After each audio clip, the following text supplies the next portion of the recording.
अभिनंदन करता हूँ, वंदन करता हूँ कि आप सबने हमें इतना प्यार दिया कि जो हमसे संभाले नहीं संभाले। दोस्तों,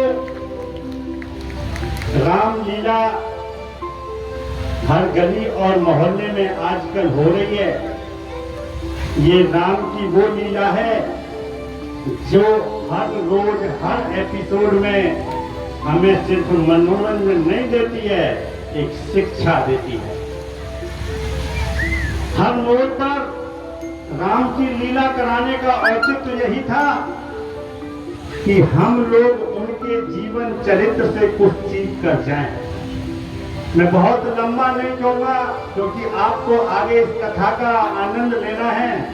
2-3 घटनाएं जो श्री भगवान रामचंद्र जी के जीवन में हुई, उनसे कुछ शिक्षा लेने के लिए आपसे जरूर कहूंगा। याद करिएगा कि वो पल जिस समय विष्णु के अवतार, 7वें अवतार भगवान परशुराम शिव का धनुष तोड़ने पर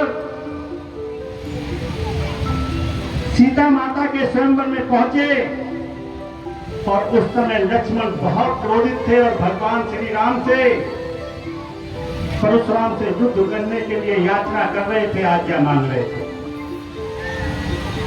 आप देखिए कि जिस समय जिसके गुरु का अपमान हो रहा हो, वहां बैठे सारे राजाओं का अपमान हो रहा हो, एक चक्रवर्ती राजा का पुत्र वहां बैठा हुआ हो और एक सन्यासी आके इतने वेग में सबका अपमान कर रहा हो, उस समय भगवान श्री राम के धैर्य को देखिए।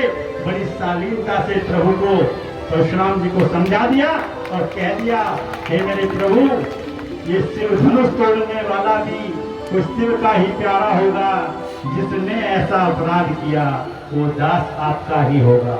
मैं आपको बस ये बताना चाहता था मेरे दोस्तों, अपने क्रोध पर काबू करना सीखना है तो प्रभु राम से सीखिए, इस कथा से सीखिए।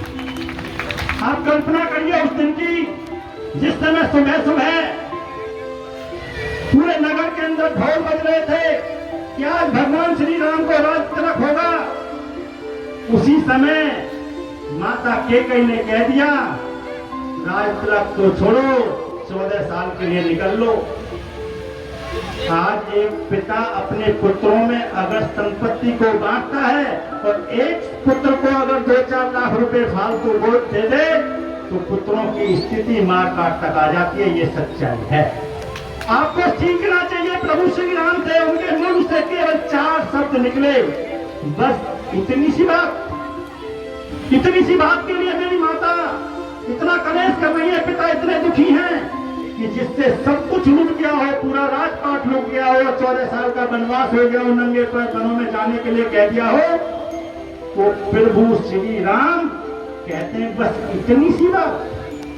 हमें उनके चरित्र से सीखना चाहिए कि हमें लोभ और लालच को छोड़कर अपने चरित्र को प्रभु राम के चरित्र के साथ उस सीखने का मॉडल प्रस्तुत करना चाहिए। दोस्तों, प्रभु श्री राम जब वन में चले गए, उन्हें सबरी के देर खाए, उन्हें केवट को गले से लगाया। प्रभु श्री राम जब लौट के आए थे तो उन्होंने कहा था, मेरा इस दुनिया में अगर कोई दोस्त है तो वो एक केवट है, वो निषाद राज है।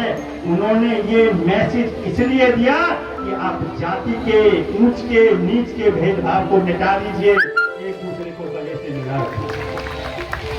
ये प्रभु श्री राम ने हम सबको हर मोड़ पर शिक्षा दी है।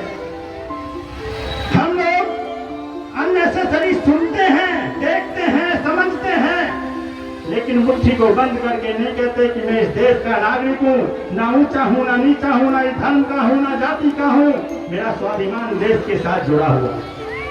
आप सबको प्रभु श्री राम से, इस लीला से सीख कर जाना चाहिए। दोस्तों, जब लंका पर चढ़ाई कर रहे थे, समुद्र को पुल को बांधने का कार्य वानर सेना के द्वारा किया जा रहा था।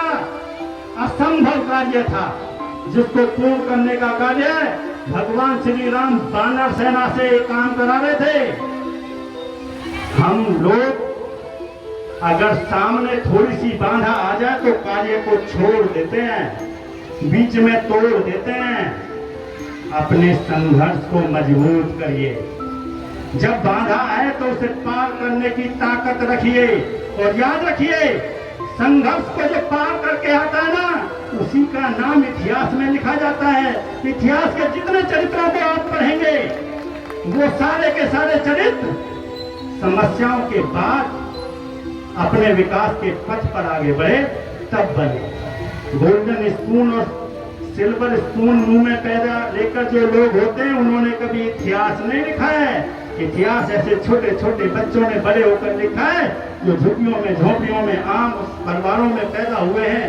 उन सब ने इतिहास लिखने का काम किया, बड़ों ने इतिहास लिखने का काम नहीं किया। तो बड़े थे।